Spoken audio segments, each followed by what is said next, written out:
Kyle Tucker choosing Chavez Ravine over Flushing.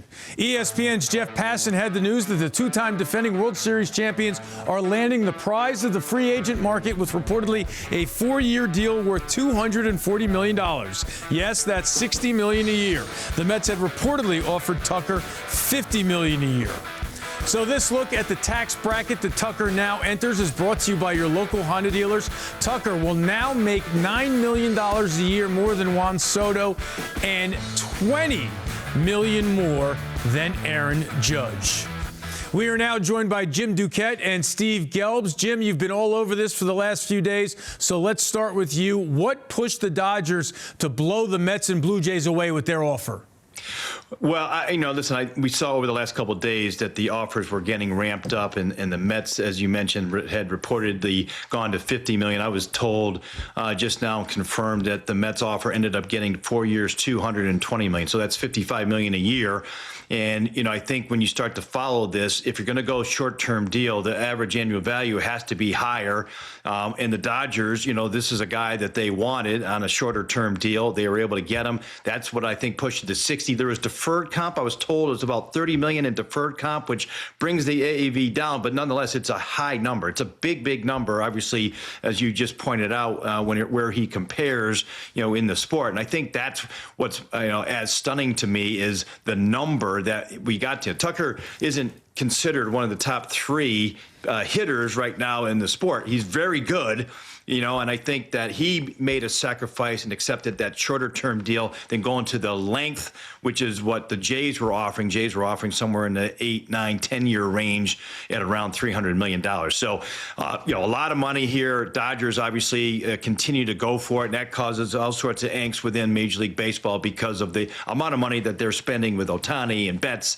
Now Tucker, Freddie Freeman, Sasaki, Yamamoto. I mean, it's endless where their number is right now. Yeah, no doubt about it. That's going to be the conversation for the sport in the next few days. But, Steve, I'm going to kind of feel silly asking this since we just heard Duke say the Mets got up to about $55 million a year. But this is the second free agent that the club has come up short on to the Dodgers. So why does it appear that the Mets are less aggressive than the champs in pursuing these free agents? Yeah, I mean, less aggressive is really, it's one way to put it. But at this point, what the Dodgers are doing is just unbelievable to everybody in the industry. And I mean, the fact that the Mets even went as aggressively as they did was kind of stunning. Again, given what Jim said, Kyle Tucker is a very good baseball player, one of the best bats in the sport.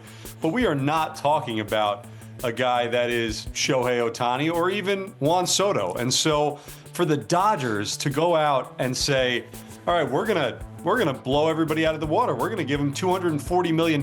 When I saw that number come down, I thought that was just insane. And I think a lot of people in the sport did. But the Dodgers at this point, clearly, when they want someone, there is no number, it seems, that they won't get to.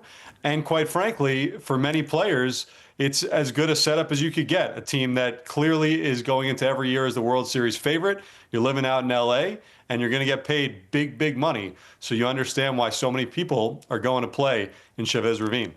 Fellas, somewhere out there tonight, probably on the West Coast, is a very happy Scott Boras because the next outfielder on the free agent market is one Cody Bellinger. So, Jim, how does this deal and the Mets missing out on Tucker change the bidding for Bellinger?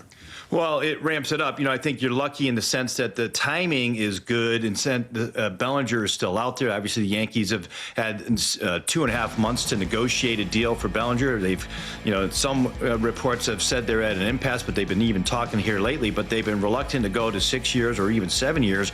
And I think really when you break it down, that's where I think it's going to have to go if you're the Mets or the Yankees to get his services here. And, puts a little bit more added pressure, I think, on the Mets to do something. Now, Bellinger certainly is one path. Let's not forget they could use a couple or at least one more starting pitcher. Framber Valdez is out there. Zach Gallen is available. Freddie Peralta in a trade.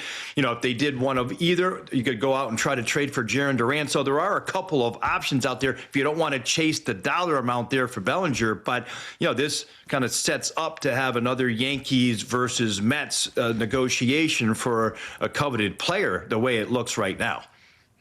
Yeah, Jim, I think, that's logical, but just a little pushback on it. I'm skeptical, given what you said, with the length of term that it will likely take to get Cody Bellinger, that the Mets are willing to go there. And I think, in so many respects, Cody Bellinger seemed like a better fit than Kyle Tucker, given his defensive prowess and his versatility in certain areas of need, both in the outfield and at first base with the Mets.